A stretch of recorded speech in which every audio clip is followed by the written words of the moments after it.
Okay. Dang it. That's going to be on there. Hello everybody and welcome to Common Running Mistakes. My name is Dr. Cameron Garver and I'm here with one of our awesome therapists here at Body Smart Melody.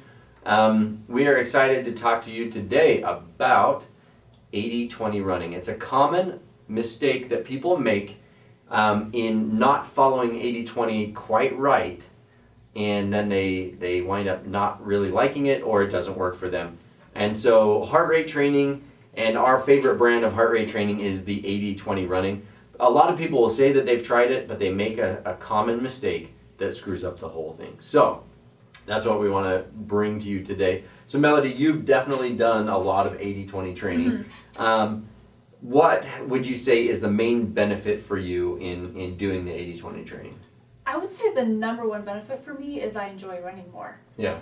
I mean, I've always liked it, but now that I am slowing down, I don't feel like I have to kill myself on every run. I look forward to every single run. That's great. Yeah, and when your runs are more comfortable, when you know you don't have to suffer through every run, definitely makes it a lot nicer. So I would say the number one mistake that people make, and I want you to raise your hand by saying, heart rate fail, in the comments down below. If you've tried heart rate training and you kind of failed or it didn't work for you, I want you to put that in the comments down below. So put heart rate fail in the comments. Tell us your story, because I want to hear how it worked or didn't work for you. If it has worked for you though, put heart rate success. Because I know there's several of you out there that have worked with us and had really, really good success with the heart rate training. So drop that in the comments so that we can hear about your story and how it worked or didn't work for you. So the 80-20 running, what makes it not work for people is if they don't know where their zones are. And so that's why we're big advocates of the heart rate training. Because if you're working out in zone 3, that's the big common running mistake, is most runners like to run at a pace that they can sustain for like 30 to 90 minutes.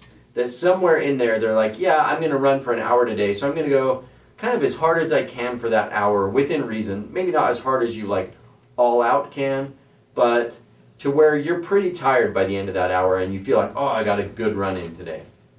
Problem with that is you're always a little bit tired, a little bit fatigued, and you're always pushing that envelope, but the problem is the envelope pushes back a little bit because we're always depleted of carbohydrate because you're running in a zone where you're burning almost all carbs. Your body can never really keep up unless you take more days off in between. Then you're more likely to get flubbed up and have life get in the way. You're less likely to build the habit. If you're only running, 3 days a week, it becomes more difficult to establish that as a daily habit, and it's easier for things to get in the way. So if we can slow down, not only are we burning fat more so that we're building our endurance, instead of just working out in that zone 3, I call it the no progress zone, where we're really not making progress. When we slow down, we can make better progress and improve our running more, and we have a lot more success. So you've done this. Mm-hmm. We both have done this. I've done this for training for marathons and other things. You've done this in training for ultra marathons. Mm-hmm. How has it worked better for you? Well, like I said, I enjoy it a lot more. And I also have a lot more energy throughout the day. I mean, sure, it feels good to like get that hour workout in and to push yourself and feel like, man, I really did something. And in the beginning, it was a little bit hard to finish my workout and feel like, man, I can totally keep going. Like, did I really get a workout in? But I trusted the process. That's what I always tell my clients is I know it doesn't make sense right now, but just trust the process. I trusted it, I did it, and I get it now. Because I was able to run every single day. I used to only run 3 or 4 times a week, and once I started running 4 times a week, that was crazy to me. And I was like, how can I do that? How do people run 7 days a week? But then I slowed down and I was able to run 6 times a week, and I was able to run every single day and then run like 20, 30 miles on the weekend. And then the coolest thing is I was able to run 30 miles and then come home, and then I cleaned the house, I cooked dinner, I went grocery shopping, and I continued to live out my day instead of going on a 30-mile run, coming home and crashing for 3 days. Right. That's amazing, right? Mm-hmm. That by slowing down, you actually build your endurance so much better. Mm-hmm. Did you find that you got faster as well? I did, and this is the crazy thing. So I didn't do a lot of high intensity. Honestly, I didn't do as much high intensity as I probably should have. Right. You probably did more than you think because Well, of I hills did, and climbing, with hills, right? yeah, But you probably yeah. didn't do as much speed work as you, Yeah. if Yeah. that makes sense. Mhm. Yeah. But despite that, I still got faster.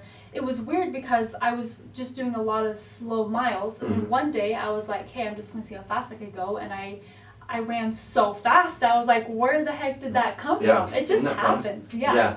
Yeah, you have more in the tank. I think that's a big part of it. On race day and during your high intensity workouts, whether that's hills or speed, you have a lot more in the tank if you're not going into that workout depleted. Right? So if you're always fatigued because you're always running in that zone 3, that like, well, I'm going to work out for an hour, so I'm going to push it for an hour. When you do that, you go to have a speed work day, and your speed work is a lot slower because you're already fatigued. You're already depleted. Your hill training day, your legs are already zapped, and so you just don't have it. So if you go into that day, where those are the days where we make progress, is during our speed work, our hill training, our strength training, things like that. And so our running really shouldn't deplete us. Our running should just be about getting time on our feet and becoming a better runner. But keep it slow and steady so that when we do our speed work, when we do our interval work, when we do our hill training, when we do our strength training, we have enough gas left in the tank that can be effective, because that's where we make changes. Does that make sense? Yeah, and so you can absorb that workout. Right, and it doesn't blow you up. Because a lot of time, yeah, you have that speed workout or that strength training session, and then it knocks you out for that next day again. And so you're always playing catch up. You're always feeling fatigued and depleted. Instead of having your runs just be part of the program that isn't knocking you out, so that when you go to do all of those other things where you make progress, you are ready to go. And I think that's that common mistake. We spend too much time in that zone 3, in that moderate to high intensity zone, instead of in the moderate to low intensity zone. And so we're always just playing catch up. So don't make that mistake as a runner. Be like Melody, kick butt at getting faster by running slower. So she was able to increase her zone where she was really effective from 140-ish beats per minute to 165 beats per minute, where she was still burning 50% fat or better. So her endurance improved greatly over that amount of time, and she was able to run so much better, accomplish 250s and a 100-mile race in 1 year, and killed it. So awesome stuff. Thank you. Yeah, it's amazing. And Thank you for teaching me 80-20 running. Right, yeah.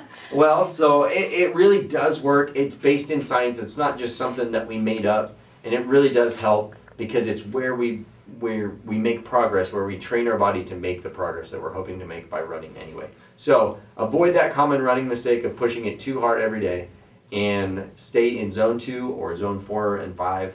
Either go slow and steady 80% of the time, or 20% of the time, go as hard as you can. That way you can join us in increasing your metabolism and improving your heart rate. If you want to dial that in, definitely come hit us up for a metabolic test. It helps you to know where your zones are supposed to be so that you can be successful with heart rate training. We would love to see you in the clinic if that's what you want to do, and so you can avoid that common running mistake. Thanks so much for joining us on this episode. Definitely like, subscribe, follow, all that good stuff so you can catch us on the next ones. We look forward to seeing you, and we will see you next time.